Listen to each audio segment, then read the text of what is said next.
Are Zeros Your Ultimate Weapons? By Thomas R. Guskey. This article demonstrates how some teachers use zeros as a way to control students' behavior in the classroom. This strategy negatively reflects the accuracy of the student's academic performance.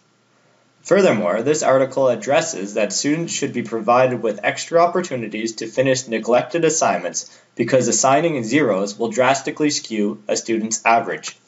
Teachers cannot identify the single most important reasons as to why we provide grades, but however, do agree that the least important factor is to provide evidence of a student's lack of effort or inability to accept responsibility for inappropriate behavior. That being said, teachers are still assigning zeros to students' work that is missed, neglected, or turned in late. Assigning that zero clearly provides evidence of a student's lack of effort or inability to accept responsibility. Many teachers use zeros as a grading weapon, punishing students for a lack of effort, not meeting deadlines, misbehaving in class, or disobeying the teacher. The underlying problem is that some teachers believe that they have the power to punish students academically by assigning zeros for behavioral infractions, when really it is the teacher's motivational skills and personal classroom management skills in question.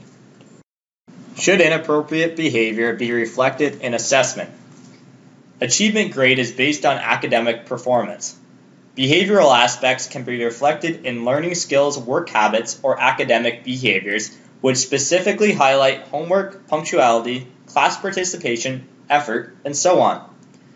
Keeping achievement and behavioral separate more accurately reflects students' academic performance because they are solely based on academics and are not untainted by non-academic behavioral factors.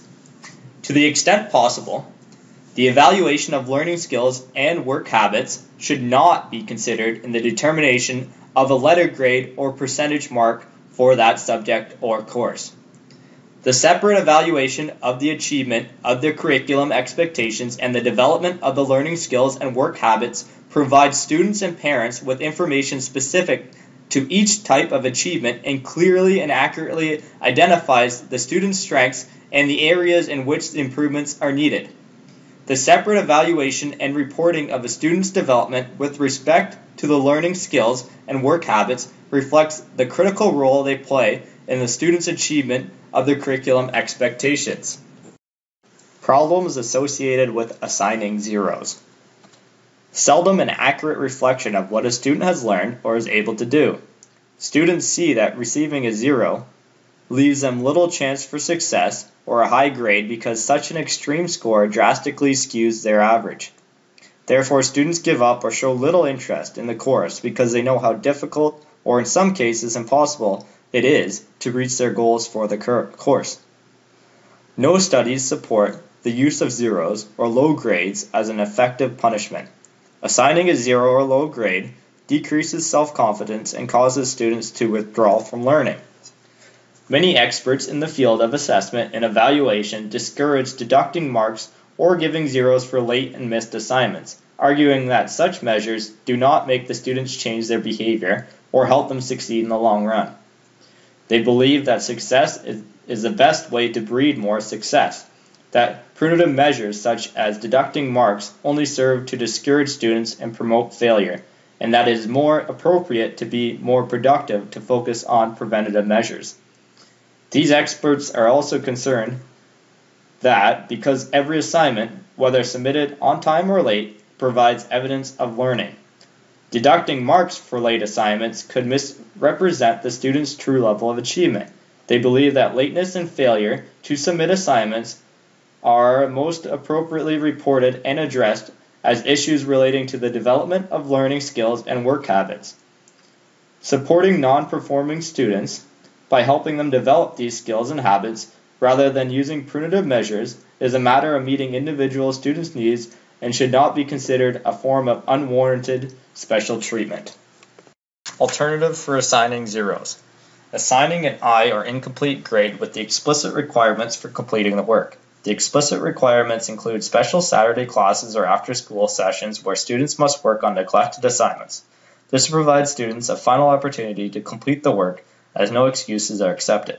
Providing special Saturday after-school sessions requires additional funding, teachers' time, classroom space, and supplementary transportation. But it shows the students that teachers are ultimately there to help them succeed and build a positive rapport, which helps students remedy learning or behavioral difficulties before they become major problems. Proactive teachers. Planning for major assignments to be completed in stages so students are less likely to be faced with an all-or-nothing situation in the last minute. Set classroom expectations at the beginning of the school year. The student's contract must entail the consequences for not completing assignments for evaluation or for submitting assignments late. The student contract must be distributed to the students and signed by the parents at the beginning of the school year. The contract must clearly state how many marks will be deducted per day for late assignments, and that after assignments are graded and handed back, a mark of 0 will be applied. However, teachers must take into account the reasons for not completing the assignment. Also, collaborate with other staff to prepare a part or full year calendar with the major assignment dates for every class. They must maintain ongoing communications with students and/or parents about due dates and late assignments. Teachers must also take into considerations legitimate reasons for missed deadlines. So, when is assigning a 0 necessary? Cheating and plagiarism. Students must understand that the tests/exams they complete and the assignments they submit for evaluation must be their own work and that cheating and plagiarism will not be condoned. Furthermore, when the student has no reasonable excuse and is unwilling to submit work despite opportunities for extra help. I firmly believe that assigning a 0 to a student's work should only apply after teachers attempt preventative measures and provides multiple opportunities for students to be successful. After all, we can't force a student to hand in assignments, therefore there has to be some sort of consequences.